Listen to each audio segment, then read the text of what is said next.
Le président Laurent Gbagbo a prononcé un discours qui a fait tache d'huile le 6 avril dernier lors de la fête de la Renaissance à Abbeville.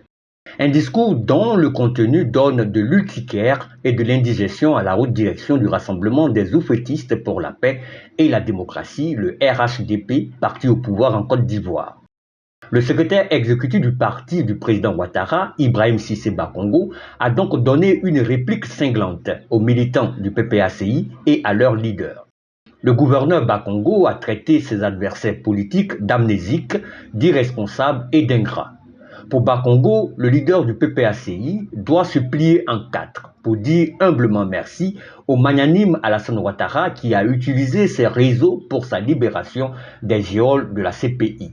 En le disant, le tout nouveau gouverneur du district autonome d'Abidjan feint d'oublier ou met sous le boisseau l'action des avocats de l'État de Côte d'Ivoire commis par Ouattara qui ont en leur temps fait mains et pieds pour que le pensionnaire de la Haye ne recouvre jamais la liberté. Le secrétaire exécutif du parti de la Case a poursuivi ses attaques en conseillant aux militants du PPACI de cesser de croire béatement que leur leader serait réinscrit sur la liste électorale de 2025 par la CEI. Pour Bakongo, la messe est déjà dite. Laurent Gbagbo, l'opposant professionnel selon ses termes, ne sera pas candidat à la présidentielle à venir parce que responsable des actes délictueux de braquage de la BCEAO commis non pas par lui, mais par des personnes nommées par ses soins.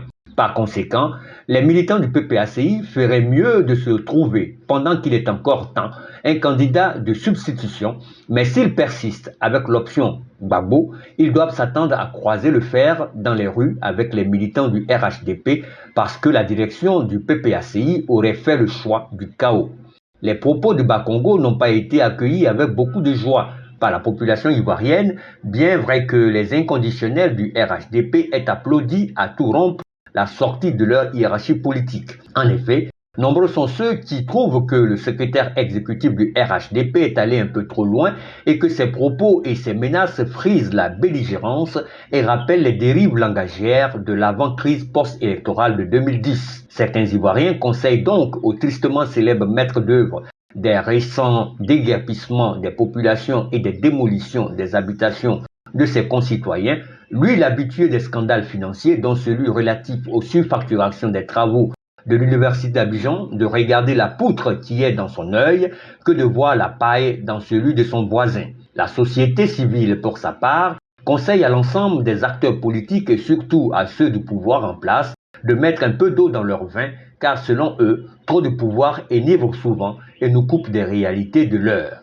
Le leader du PPACI, pour sa part, n'a pas prêté outre mesure attention aux invectives de ses profondeurs. Il a plutôt invité ses militants et la direction de son parti de passer à une autre étape du combat politique, celle qui consiste à implanter le parti plus profondément sur l'ensemble du territoire national.